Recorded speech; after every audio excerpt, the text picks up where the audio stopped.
Hello friends. इस topic में हम नए नियमों को, संशोधित नियमों को बताएंगे। कई लोगों का ये डाउट्स होता है और डाउट्स होने के साथ साथ उन्हें लोगों को सही जानकारी नहीं मिल पाती है। अब लोग तो इतने कानून के जानकार या स्पेशलिस्ट या विशेषज्ञ तो होते नहीं, तो जैसा उन्हें एडवोकेट या मान लीजिए कोई भी प्राधिकारी या कोई भी प्रॉपर्टी डीलर जैसे उन्हें बताता है वैसा ही वो बेचारे मान लेते हैं। चलिए आज मैं आपको बताता हूँ, यदि आपका प्लॉट आवासीय है साथियों, ठीक है, 143 है, 80 है, तो आपका दाखिल खारिज होगा कि नहीं और कैसे होगा। चलिए ठीक है।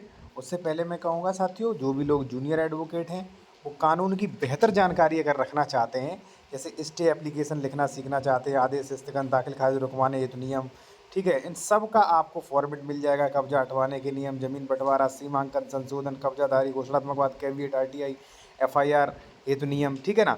तो ये सारी चीज़ें आपको मिल जाएंगी। इसका स्क्रीनशॉट ले लीजिए, ये हमारा व्हाट्सएप नंबर दिया, व्हाट्सएप मैसेज करके आप ये हमसे ई बुक ले सकते हैं व्हाट्सएप पे, ठीक है जी। तो आते हैं अपने टॉपिक पे। इसकी खास बात ये है, जैसे मान लीजिए साथियों कोई नॉर्मल बंदा है, ठीक है ना, तो उसने ये ले लिया, तो उसमें जैसे मान लीजिए कब्जा हटवाने हेतु नियम पे ड्राफ्टिंग, तो उसमें नियम भी होंगे कि कब आपका कब्जा कैसे हटेगा, ठीक है। फिर एप्लीकेशन फॉर्मेट दिया हुआ इसी प्रकार से साथियों, यहाँ पे संशोधन इसी प्रकार से, सीमांकन का इसी प्रकार से, जमीन बंटवारा का, ठीक है, यहाँ भी दिए गए काफ़ी फॉर्मेट्स, ठीक है। आते हैं अपने सीधा टॉपिक पे। देखिए साथियों, एक्चुअली मैं आपको बताऊं कि जो आपके प्रॉपर्टी डीलर्स होते हैं, ठीक है ना, तो जो वो रजिस्ट्री पे लिख देते हैं ना आवासी, तो वो साथियों मान्य नहीं होता। उदाहरण के लिए मैं अभी आपको दिखा रहा हूँ।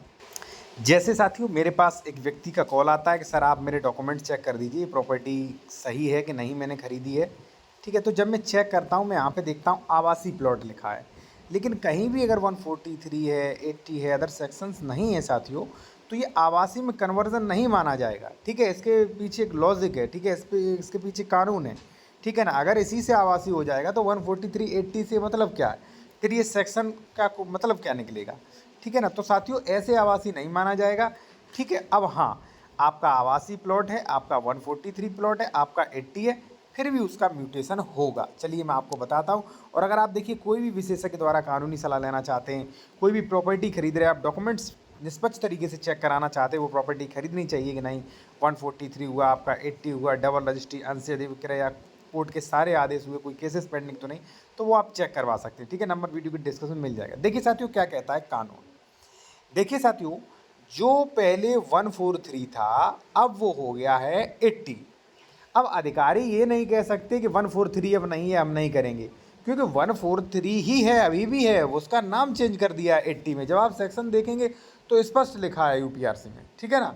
अब इसमें क्या कहता है, 83 सेक्शन ये कहता है साथियों कि अगर कोई आबादी की घोषणा हुई है या उसका रद्दकरण हुआ है, उसे अभिलिखित किया जाना चाहिए, यानी कि उसको भी खतौनी में मेंशन किया जाना चाहिए। अब देखिए यहाँ पे पढ़ेंगे, धारा 80 के अधीन प्रत्येक घोषणा को या धारा 82 के अधीन रद्दकरण को, मतलब धारा 80 यानी कि 143, 80 143 मानी जाएगी, बिल्कुल मानी जाएगी भाई, ठीक है ना। अगर मान लीजिए उसमें घोषणा हुई है किसी ज़मीन की आवासी होने की या 82 में कोई रद्दकरण हुआ है, तो उसको अधिकार अभिलेखों में यानी कि साथियों खतौनी में यथाविहित रूप से अभिलिखित किया जाएगा। और धारा 80 के अधीन घोषणा के बाद अंतरण, अंतरण माने होता है साथियों ट्रांसफर या उत्तराधिकार। उत्तराधिकार माने साथियों मान लीजिए कोई भी एक्सपायर होता है, देखिए या तो बेनामा से या कोई विरासत में प्राप्त हुई है, के आधार पर विहित रीत से नामांतरण, नामांतरण माने होता है साथियों म्यूटेशन या दाखिल खारिज, आदेश पारित किया जाएगा।